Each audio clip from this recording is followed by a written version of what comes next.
Des routes coupées, des infrastructures touristiques détruites. Les dégâts sont nombreux après les grosses vagues qui ont frappé le littoral du sud-est de la France. Philippe Salvador, vous êtes sur place pour BFM TV et l'heure est au déblaiement.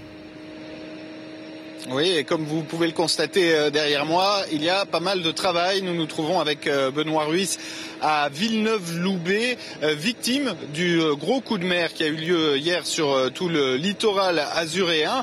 Et 5 mètres, 6 mètres de vagues ont ravagé les bords de mer, laissant ce paysage de désolation, un petit peu un lendemain de passage de cyclone. À Nice, la promenade des Anglais a été complètement recouverte de galets. À Cannes, la plage des Sports est complètement détruite. Il y a eu 5 bateaux coulés à Saint-Laurent-du-Var et puis à Cagnes-sur-Mer, des restaurants ont vu leurs vitrines voler en éclats, mais c'est ici, sur la zone de Villeneuve-Loubet et d'Antibes, que les dégâts sont les plus considérables et que le déblaiement prendra le plus de temps. Écoutez, Marc Javal, il est le directeur des routes au Conseil général des Alpes-Maritimes.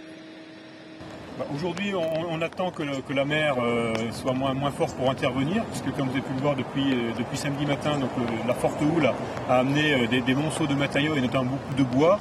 Donc maintenant que la houle s'est calmée, on va intervenir avec des gros moyens, y compris notamment en travaillant 24 heures sur 24, pour rétablir au plus tôt la circulation sur ce bord de mer. Voilà.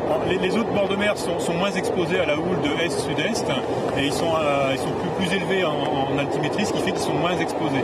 Là, le bord de mer entre Antibes et Villeneuve-Loubet est très proche du niveau de la mer et fatalement plus exposé.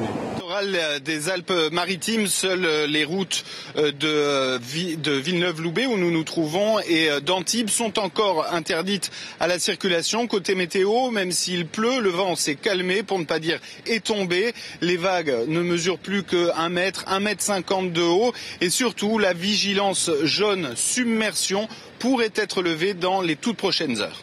Philippe Salvador à Villeneuve-Loubet.